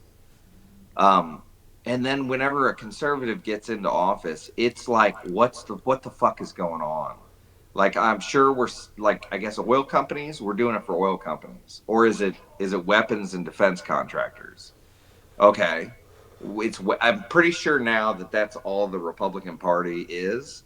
I think conservatives are probably just traditional Americans that are kind of like, just a little bit worried about the economy, and that makes sense. But like the conservative party is, it's just a front for oil companies and the defense contractors. Right. So And that's all it ever will be. do you think that more help can be done from, one party or the other to Yes. help? Yes, in my opinion, what I'm trying to say here with all that is that I have very little faith in the Democrat Party anymore, but I see the Conservative Party as just complete lies. Like, Okay. there's nothing there. There's never was. It's not even heading in a good direction. It's not even possible to turn that boat around. Like, that boat is fake. It's a mask that was built by oil industries. The whole Conservative Party is a mask that is built by defense contractors and oil industries to convince you to vote for them. And again, do you feel as if they could be doing more for I don't the believe that the Conservative epidemic, Party was going the to do anything addiction? for anyone.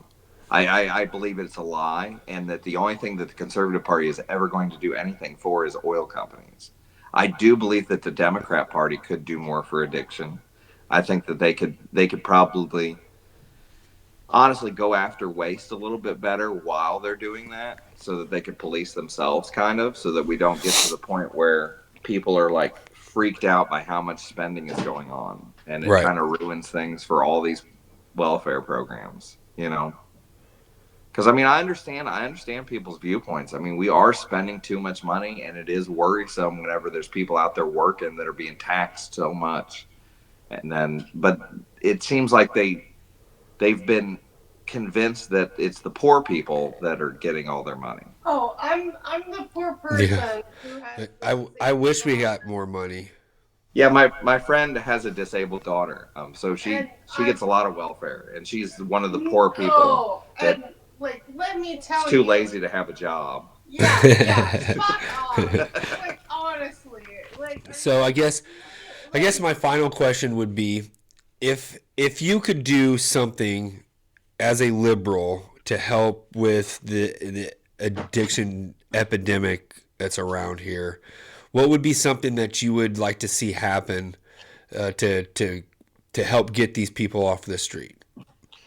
Um, I would say, I would say that like you don't really have to anymore. I've lived in Alton my whole life, and I've been coming to Alton my whole life. And recently, there's been a lot of push by people like Corey Davenport in this area, who have helped warming shelters, housing, housing, food. That's housing it. and food. Housing and food. The warming It's shelters, not that hard. I don't know what happened, but the warming shelters initially were attracting a lot of homeless to the area, and like I Uh-huh. saw that happen too. But now they're not on the streets anymore.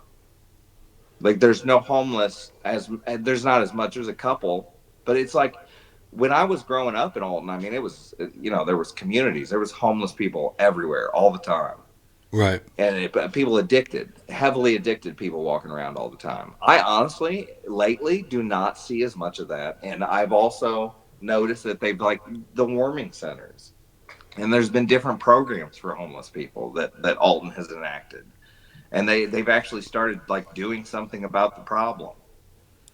Um, Not policing is not the greatest way to handle the problem, but they've been doing more of that, and I don't know what exactly it is. I guess you could study it and find out what right things have happened. But in my opinion, there are less homeless people on the streets and all. So lately, they've been doing a pretty good job, I think. Well, good. I think that's what we need more of. Like I said, just is a place for people to kind of get the help. It may not be like Yeah. a decriminalization place, No, but but the warming centers. That's the yeah, single biggest effect that I've seen on this community. just places to go where you have no place to go when you're that down. I think as a community or as a society, we kind of have to give a little bit more empathy to those people and not just view them as just an addict piece of shit because Right. that's what we view them. That's the stereotype we give because I think back in our day, that's what you were. You were a piece of shit addict, because you would steal and stuff. Now it's your mom and your dad and your uncle who did have opiate, problems and then jumped off the deep end towards heroin and stuff. They were great people, but because of that opiate epidemic and the things that had gone on, you're seeing a different type of addict now. And one thing that I want everyone to understand more than anything else is that this epidemic, we're calling it an epidemic as if it's some disease that just got out there, right? But I want you to understand that America started becoming addicted to heroin when we started stealing it from Afghans during the Russian Afghan war, Right. and we started stealing it from Vietnam. We started blowing the fuck out of those countries. Yeah. And we started defunding welfare programs. 100%. And we started getting people on the streets. 100%. And then we started getting drugs from Mexico and South America, and we started flipping their governments so that they would be brutal dictators that weren't addicted to communism, were instead addicted to American money. The money that was coming in while the drugs were coming out. And they were destroying fucking communities all over America while welfare was being defunded. So this is not an epidemic. This is a war against poor people. It's a genocide. He's right. Well, we'll leave it at that. Well, that we're gonna clip that, put it on the fucking thumbnail, and hopefully, it opens up some eyes to, the addictions and the people that are behind them, and that not all of them are junkie pieces of shit, and that It's they're not an epidemic, it's a plan. it's a plague probably. It was set upon us, that's for sure. I believe that it was. Because But- I mean, if we want to tax the rich, well, you know what the rich want? Why do they need to feed us if we're not around anymore? Well, yeah, that's another topic on another podcast. Because we can go all night with that one.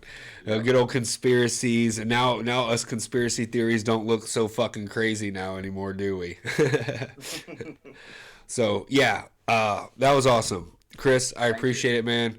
I got you a couple more stereotypes coming. Hopefully, it won't be back-to-back weeks again, but I do look forward to talking to you again, my guy. Awesome. All right, see you, man. Later. Take care. Deuces. Okay, there you have it. You had your dad and your liberal, and we talked addiction. There's a few things we can take away from it. First off, I want to thank Ricky for stopping by. Thanks to Chris for making me edit his very, very low voice. Hopefully it's okay throughout the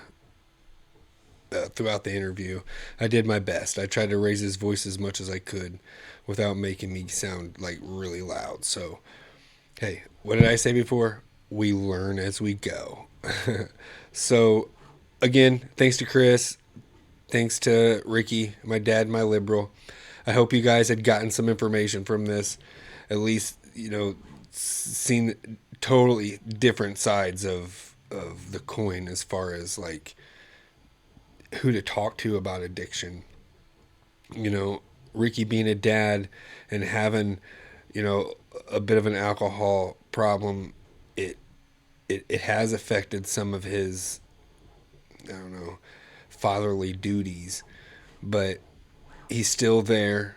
He's one of the best people I've ever met. And I think that, with changing some people, places, and things, we very well could,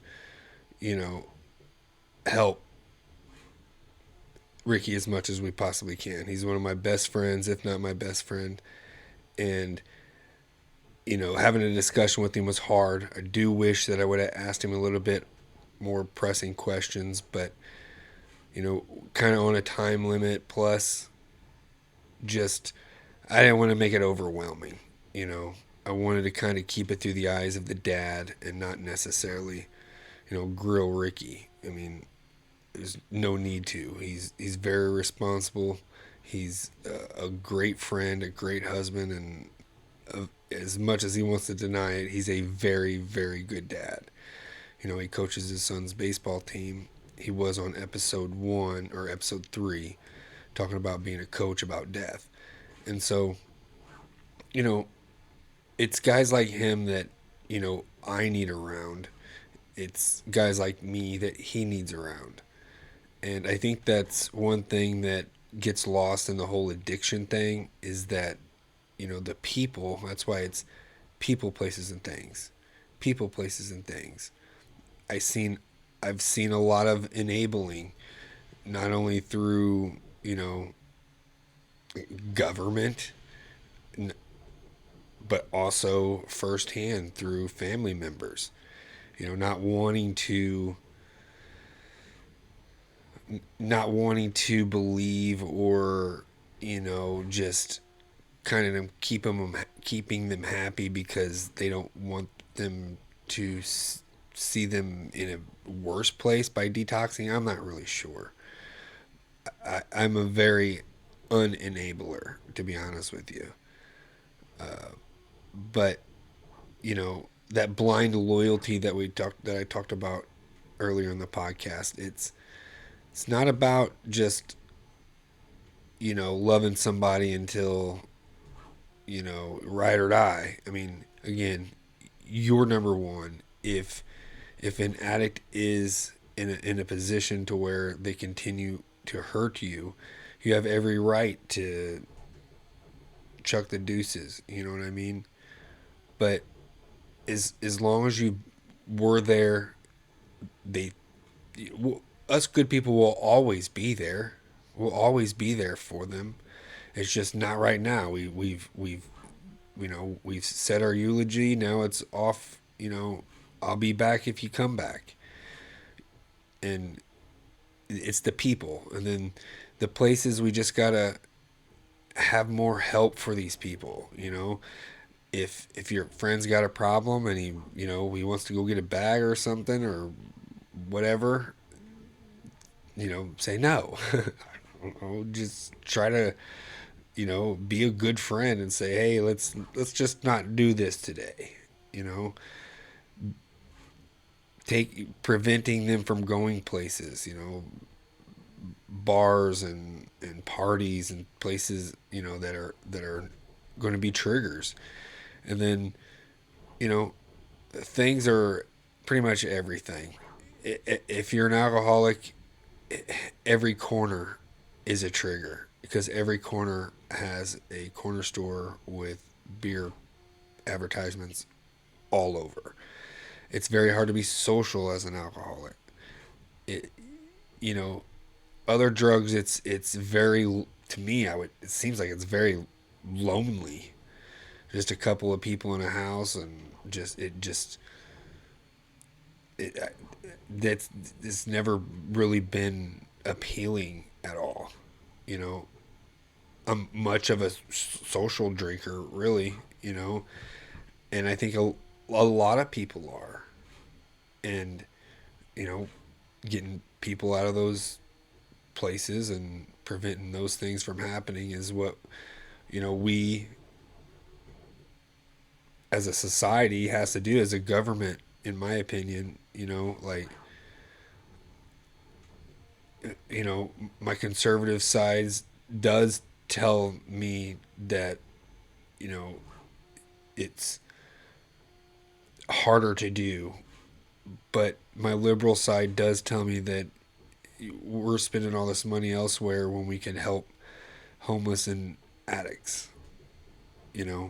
Like, empathy goes a very, very long way. That's probably my I don't know, toxic trait, is that I'm probably too empathetic towards things. But especially addiction, because I've seen it firsthand. It literally runs in my family, and I can't think of a more devastating thing besides maybe cancer or something that your family member that you love goes through. And seeing addiction through the eyes of a dad kind of helped me realize that maybe I need to talk more to my kids about it. I know that they, especially my older kids, I know that they know about addiction because they've seen it firsthand as well. But not so much Addie. So it kind of makes me want to, talk to her about it a little more. Maybe she'll watch the podcast or something. But, and then it's hard to have an addiction and be a dad at the same time. And again, heart out to Ricky for coming in here and letting it pour out. And then on the other side, being a liberal is very, social, kind of help people. And I wish there was more of that around. I know social services ain't very popular in certain circles, but we have firemen to put out fires. Why don't we have, places to help these people? I don't know. Maybe I'm just I don't know. I don't know what I am. But I do know that addiction sucks. And if you do need help, find it. Talk to people. Like, I promise you, I have a prime example in a very close family member that was on the down and outs. I mean, she was the greatest person in the world, and she was on the down and outs, and then she's right back to, being 2, 3 years, 4 years sober, maybe. I'm not really for sure now. But, like, it can happen. It can and it will happen. It can happen to anybody getting addicted to something, and it can happen to everybody to get out. It fucking sucks, I'm sure.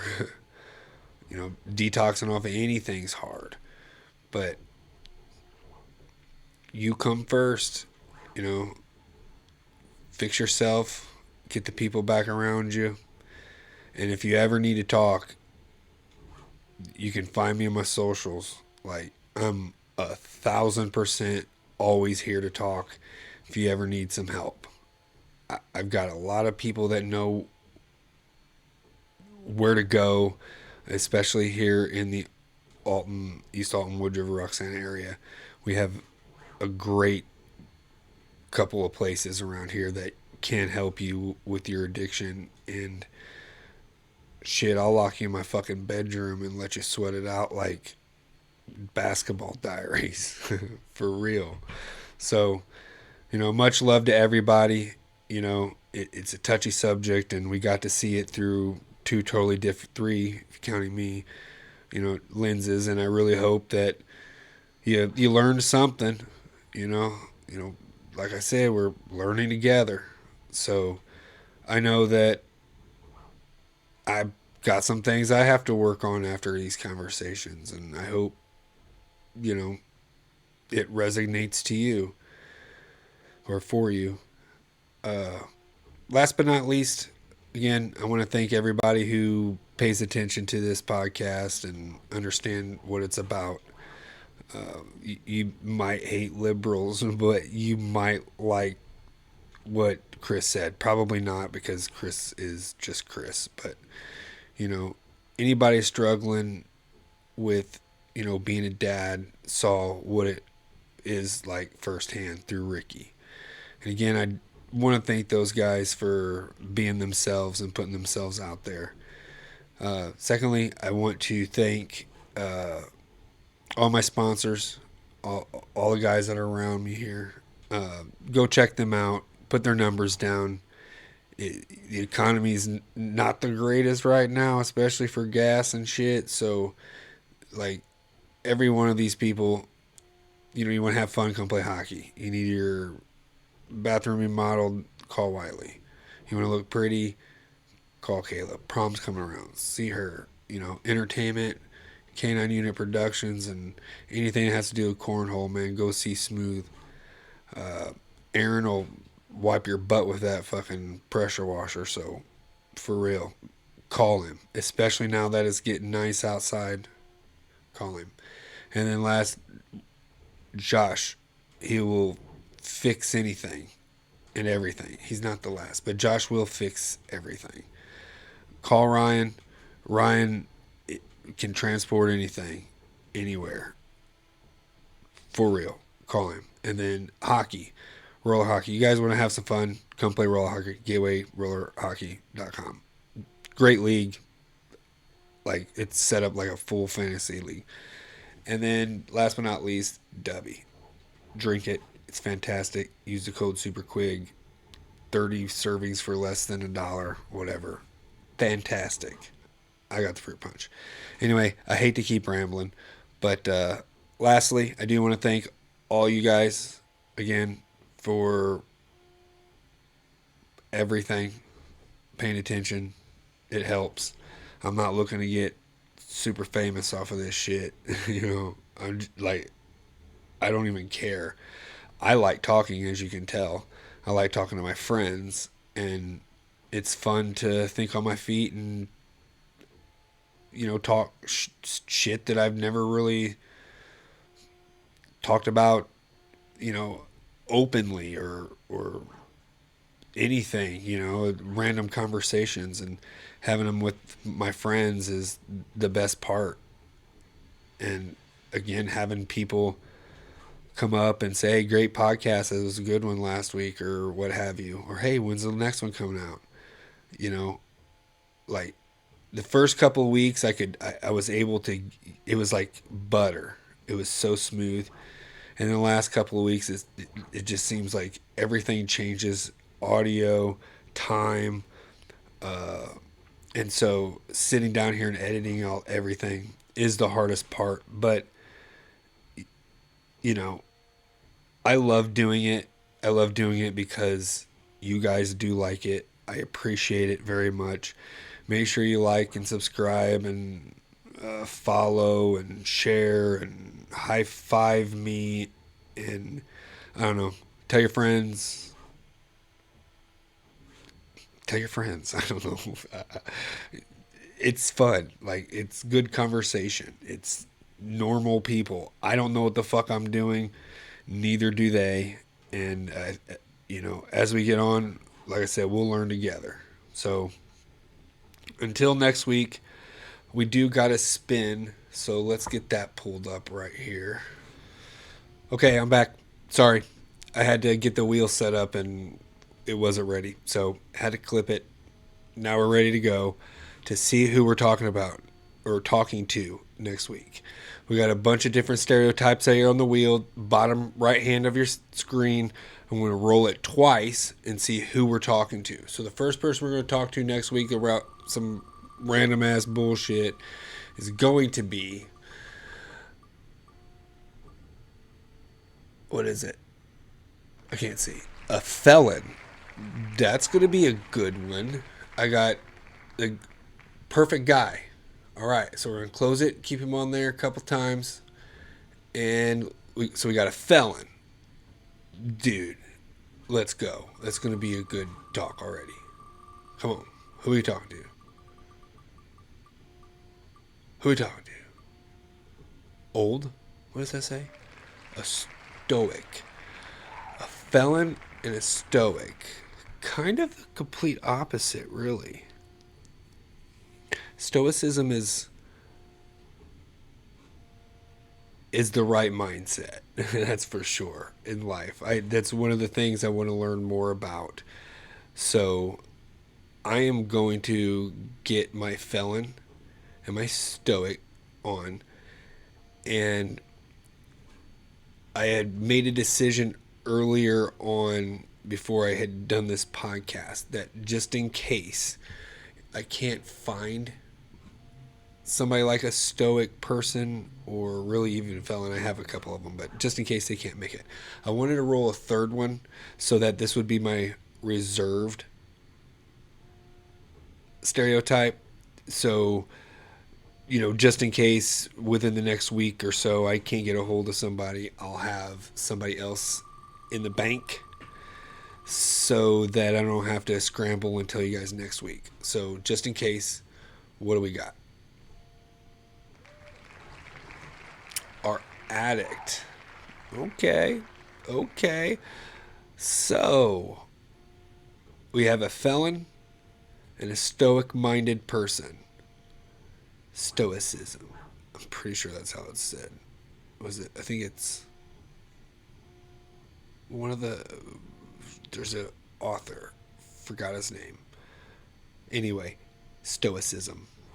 I just did it in my head again. I can't remember. Anyway, Marcus Aurelius. I'm pretty sure that's him.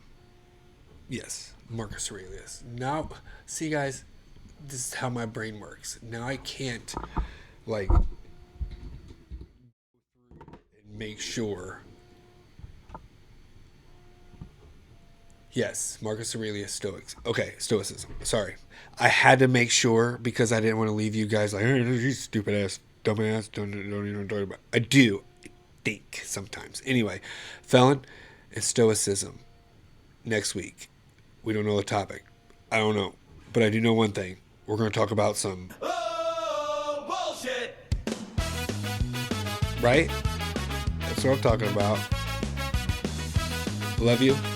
I will see you on episode 7 with the Felon and Stoic person. Stoicism. Okay?